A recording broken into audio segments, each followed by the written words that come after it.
Toyota Innova 2022 model. Ang variant nito ay E-variant. So, reviewin natin siya. So, ito yung loob niya. Ito na yung mga controls mo sa window. Tapos, ito yung sa side mirror. So, meron na rin siyang cup holder dito.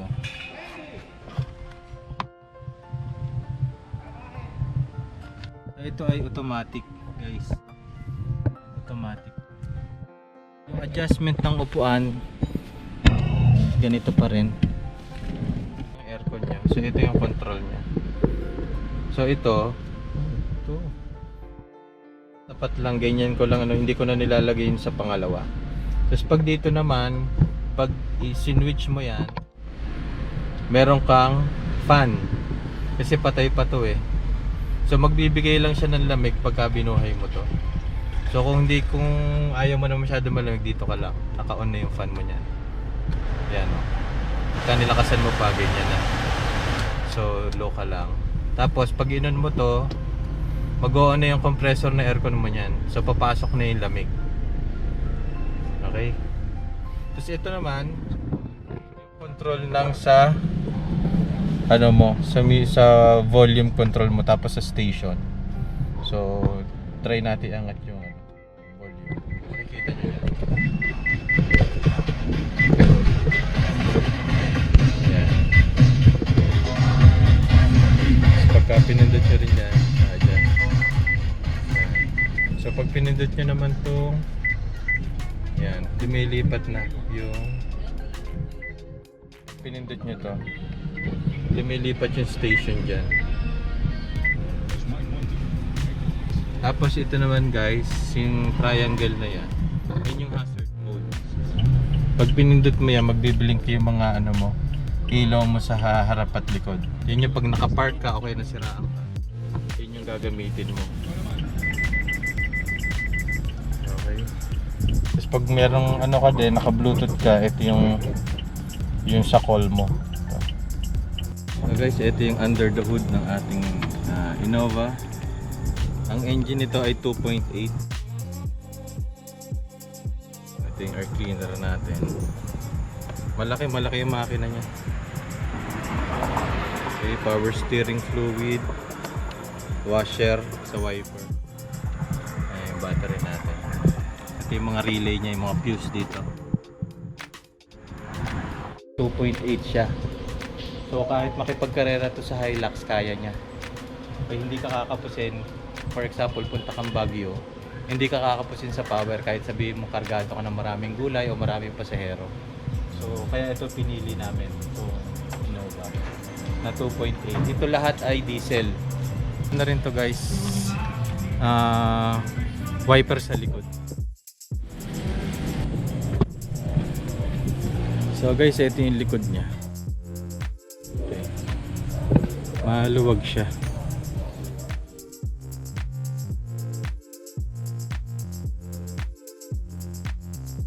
Ito libre din to.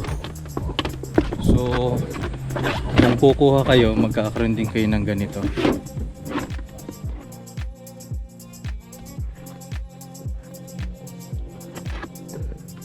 Yan, libre ng Toyota yan, itong dish na to.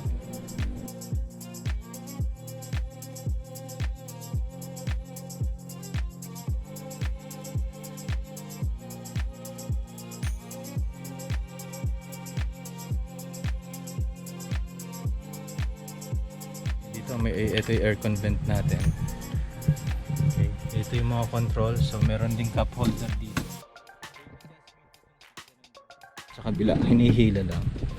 So may cup holder din. So dito meron tayong speakers. So bali dalawang side meron na nito. Okay, parehas may may salamin. Parehas may salamin. Sa second row, ito naman siya.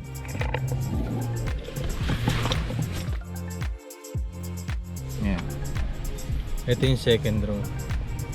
Bale itong cover na to, galing Toyota na to. Toyota yan, itong dish na to. Para pag may nilalagay ko yung basa o kaya yung malansa, madaling punasan siya. ito, freebie yan. Tapos ito, yung premium horn. Nakakabit is premium horn na. Okay, ito yung original pa na Denso.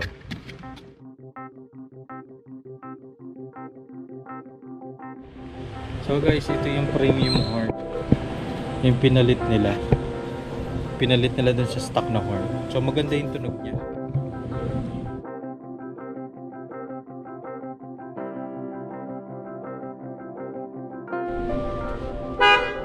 So ganun ang tunog niya.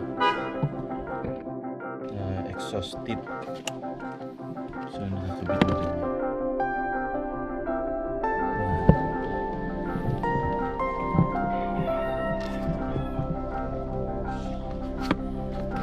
Spare wheel na shoe organizer.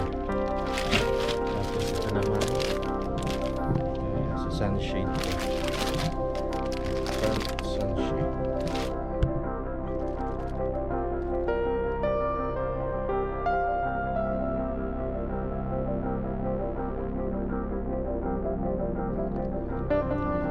Kaya niyo may trial. Kasama sa freebies yun.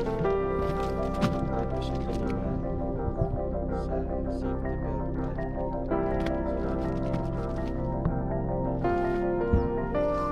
Tapos ito pa. So ang dami niya talagang freebies. Sa iba wala masyadong freebies. So ito yung 12 volts na air compressor. Pag naklatan kayo, pwede yan.